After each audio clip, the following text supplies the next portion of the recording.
Dr. G Stanley Hall studied the flapper's personality.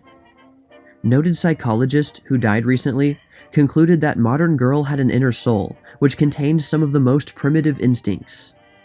The New York Times, May 4th, 1924. The death of Dr. G. Stanley Hall, former president of Clark University, scientist and psychologist, recalls his remarks on the modern young girl made some years ago. These remarks were misquoted and he was made to say things either too strongly in favor of flappers or too much against them. So far afield did some versions of his views go that he once said he felt obliged to laugh at the stories he read about himself to avoid getting angry. What he did say was that the budding girl's vagaries are due to the call of the primitive, and that she is the most intricate and baffling problem, perhaps, that science has faced. He thus sketched the young lady of today. Among insects, birds, and animals, it is the male that puts on beautiful array when the love season dawns. But with humans, it is the female. This is the season of bangs, curls, puffs, pompadours, frills, ribbons, possibly rouges and powders, high heels, flaunting hats, sunshades, ornamental purses, bangles, and very long gloves. Plain soups, vegetables, and fish irk her, and she presses on to dessert as to the last illuminating chapter of a dull novel.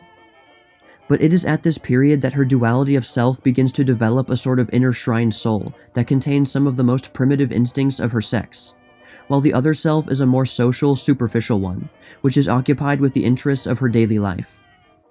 The two lives may be entire strangers to each other, although the upper self is more likely never to suspect the existence of the lower. The lower, for instance, often falls in love long before the upper has any inkling of it, and when it does find out, a crisis occurs. Thus woman, who was once thought soulless, now comes nearer to having two souls than does man. A somewhat duller phase of flapper psychology was touched on by Dr. Hall in speaking of the avoidance by young girls of specialization in study, which comes natural to a boy. They have a different view of things, he said. The girl, as she goes along the street, sees what is in the store windows. She looks around naturally and notes what she sees, while the boy is likely to be interested in some one thing remoter from his experience. As he develops, this feeling is intensified. He wants to know all about some one thing. He gets right down to that because he has a feeling that he wants to be master of something.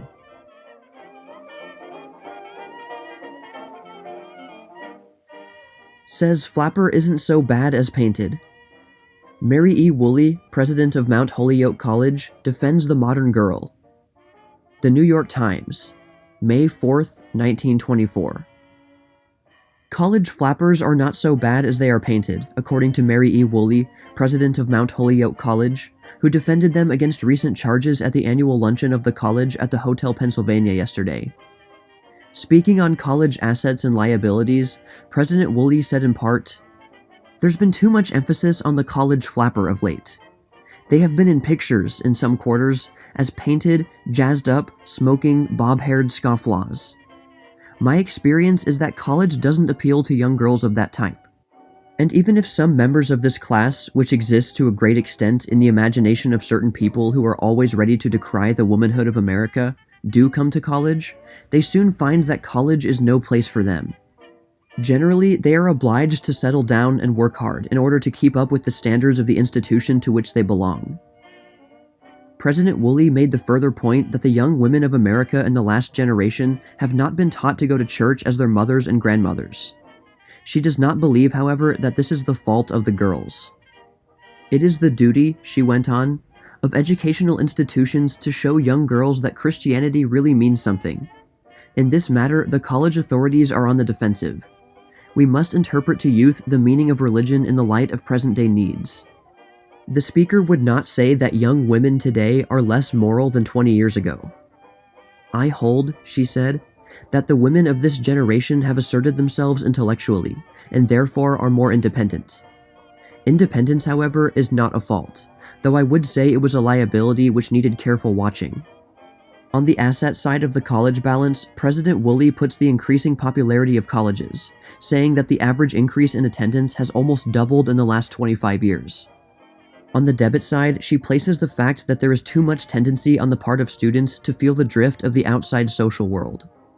Against that item, however, she has placed the fact that young girls today are assuming the responsibilities of the sense of a community and have acquired greater poise.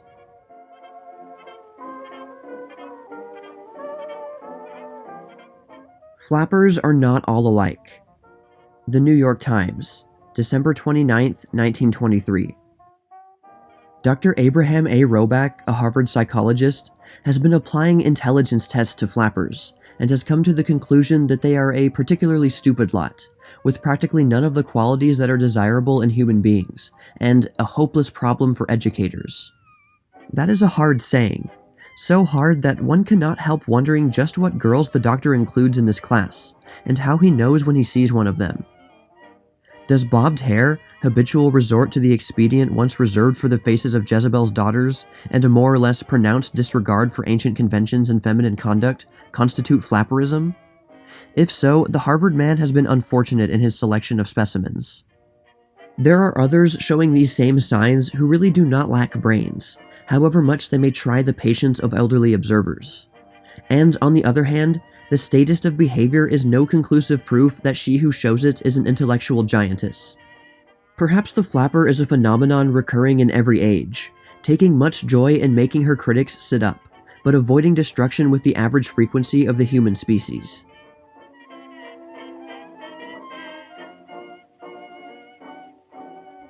Flapper robs in jail.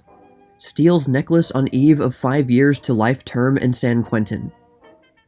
The New York Times, May 18, 1924. Los Angeles, California, May 17th. Pearl Redmond, flapper bandit, convicted of holding up and robbing a real estate man, was sentenced today to serve from 5 years to life in San Quentin prison, but not before she had added an alleged $15,000 pearl necklace robbery to her criminal record, according to sheriff's deputies. Mrs. A.E. Rickenbacker, also known as Mrs. Marie Tomlin, formerly prominent in Pasadena society, who spent last night in the county jail, complained she had lost the necklace when she was arraigned on a charge of defrauding a hotel. She was ordered held pending trial May 22nd, and jail attendants made a thorough but futile search of the quarters she had occupied. Then Mrs. Gladys Ellers, sister of the flapper bandit, who had visited the jail with her little girl, telephoned the jailer to ask what disposal to make of a string of pearls the little girl had brought home with her. They were a gift of the flapper bandit, the girl explained.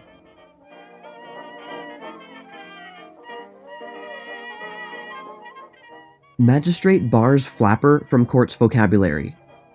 The New York Times, December 29, 1923. The term flapper must not be used in the traffic court, Magistrate House ruled yesterday, when a lawyer explained that his client, Miss Catherine Platt, 107 East 39th Street, accused of driving a car without a license, was too ill to appear. The lawyer told the court that Miss Platt was not a flapper, as the description of her given by motorcycle policeman Bigley might indicate. "What is a flapper? I confess my ignorance," asked the magistrate.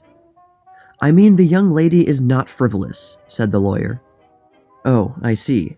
That is different," commented the magistrate. "The term flapper is not to be used in this court. See that the young lady is here on January 2nd or a bench warrant will be issued for her."